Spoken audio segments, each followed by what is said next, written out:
এবং আমি নিজে অত্যন্ত সৌভাগ্যবান মনে করছি নিজেকে যে আমি মুক্তিযুদ্ধ দেখিনি, কিন্তু আমি পদ্মা সেতুর উদ্বোধন দেখেছি। আমার চ্যাটার বাল কি করে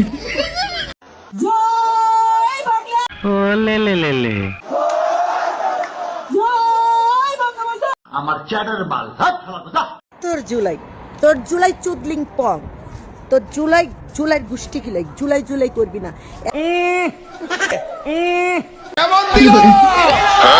আজকে শাওন আপার সাথে যেটা হয়েছে, আমি শাওন আপার জন্য না, একটা মেয়ের সাথে কেউ যদি এরকম মবের কথা বলে আপনারা সবাই রুখে দাঁড়াবেন। শোনাগো আমার সেটা সে যেই পার্টি করুক না কেন, একটা মেয়ের সাথে যদি এইভাবে কথা বলে এটা কোনোভাবেই মেয়ে না, অ্যাকচুয়ালি ছেলে মেয়ে মবের শিকার হবে, এটা একটা সভ্য সমাজ, একটা সভ্য দেশে কোনোভাবে গ্রহণযোগ্য না। রুকো যারা সবার করো। একটা শ্রদ্ধেয় একটা লোক তিনি মাননীয় সংসদ সদস্য ছিলেন, তিনি একজন ব্যারিস্টার, তাকে নিয়ে আপনারা কি হাসি তামাশা করেন? আপনি অ্যাজ আ জার্নালিস্ট রিকোয়েস্ট করলেন, দ্যাটস নট অ্যাকসেপ্টেবল।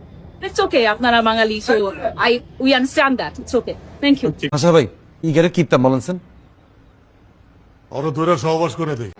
কি করে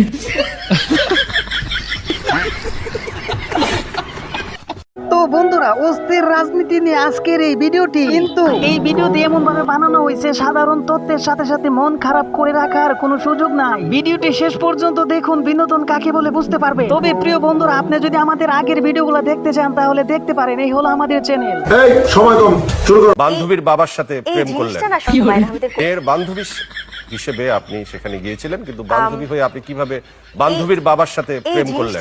হুমায়ুন কন্যার সাথে আমার অসম্ভব বন্ধুত্ব হয়েছিল। তখন কি হুমায়ুন স্যারের সাথে আপনার প্রেম হয়? আমি যদি বলি যে আমি বান্ধবীর বাবার সাথে আমি প্রেম করিনি, বরং বন্ধুর মেয়ের সাথে আমার বন্ধুত্ব হয়েছিল।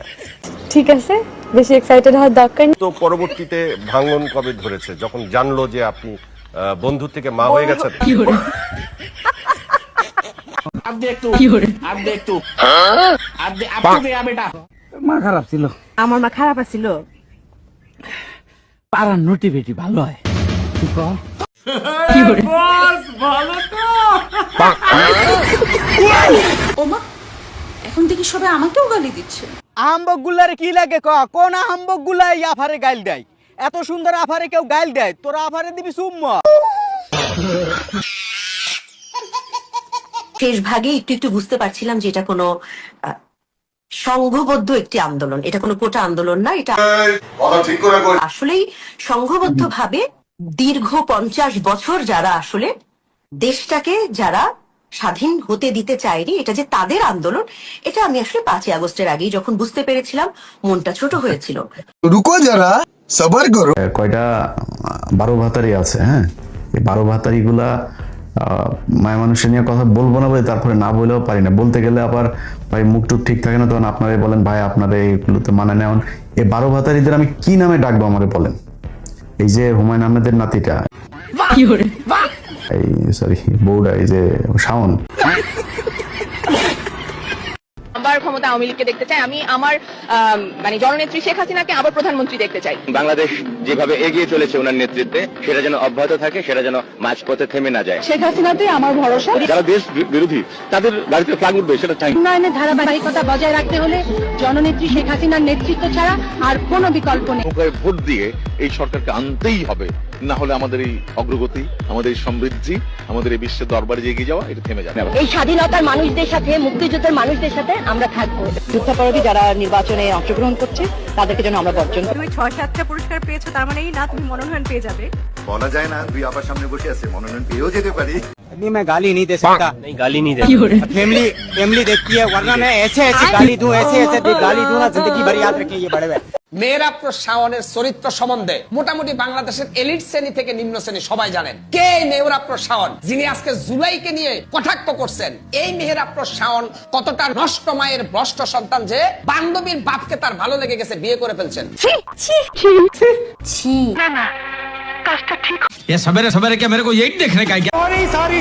সরি বললেই সব সমস্যার সমাধান হয়ে যাবে। রুকো যারা সবার করো। বন্ধু সাথীরা মাপ চাই, মার স্পিকার, আমি আপনাদের কাছে মাপ চাই। সময় আসলে বলে তো সময় চলে গেল। আমি কি আসি নাকি লাইনে? ম্যাডাম ভাই আমাকে 1 মিনিট সময় দেওয়া যাবে স্পিকার মহোদয়? মাননীয় স্পিকার আমাকে 1 মিনিট সময়। 300 স্কয়ার মাইল অফ কাঁচা রাস্তা। ये क्या सुन रहा? আমি ফার্সিও বলতে পারি, উর্দুও বলতে পারি, আপনি শুনবেন কি?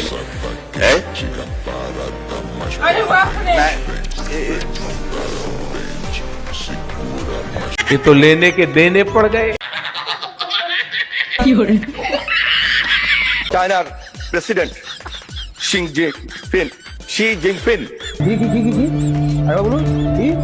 শি জিনপিং জামাত এবং এনসিপির ভালো লাগছে না, কারণ জনাব তারেক রহমানের যে বাস্তবমুখী রাজনীতি, গণমুখী রাজনীতি, এই গণমুখী রাজনীতির ধারে কাছেও নাই বিএনপি। গণমুখী রাজনীতি, এই গণমুখী রাজনীতির ধারে কাছেও নাই বিএনপি। প্রতিটা গ্রামে 1 লক্ষ স্বাস্থ্যকর্মী নিয়োগ দেওয়া হচ্ছে।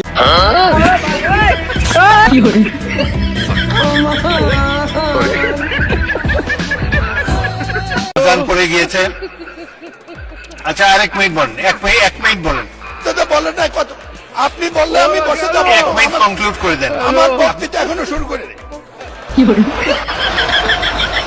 আমার বক্তৃতা এতক্ষণ শুরু করিনি। আমি আর কোনোদিন বলবো না। আমার সবটা সময় আজকে দেন। এখন নামাজের সময় হয়ে গেছে, আজান পড়েছে। আমি আমার সংসদদাতার দৃষ্টি চাচ্ছি, আমি জানতাম না আজান আজকে বক্তৃতা দেওয়ার জন্য আমি প্রস্তুত ছিলাম না। আমাকে বলেছে আজকে দিতে হবে, আমি না পড়েই দাঁড়িয়েছি কয়টা কথা বিবেকের তাবুতে বলার জন্য। ভালো বলেছেন, বাট 30 সেকেন্ডে শেষ করেন, নামাজের টাইম চলে যাচ্ছে, আজান পড়েছে। এই কঠিন সময় ওকে দিলেন মাননীয় স্পিকার। আপনি ইতিমধ্যে ভালো বলেছেন। আমার কথা শুরুই তো করি না। আপনি বলবেন रहा नहीं जाता, तड़प ही ऐसी है ना। नहीं, सोके। বিদেশে ঘুরে ঘুরে জয় বাংলার গান গান। কেন? কারণ উনি হচ্ছেন ছাগলের 15 নম্বর বাচ্চা। আওয়ামী লীগকে দেখো ধাক্কা দিল, আওয়ামী লীগ পড়ে গেল, এত সহজ নয়। বঙ্গবন্ধুকে আপনারা যেন জাহান্নামের ভালো জায়গায় স্থান করে। ऐसा लगा मेरा मजा। আমার বাক্স যেন জনগণের ভোটে ভরপুর হয়ে যায়, এই বলে আমি আল্লাহ তোমার কাছে বিদায় নিচ্ছি। আসসালামু আলাইকুম। ভুলে যেতে সরি। তবে বন্ধুরা আজকের জন্য এই পর্যন্তই। দেখা হবে আবার অন্য কোনো ভিডিওতে। Bye bye, tata, Gaya.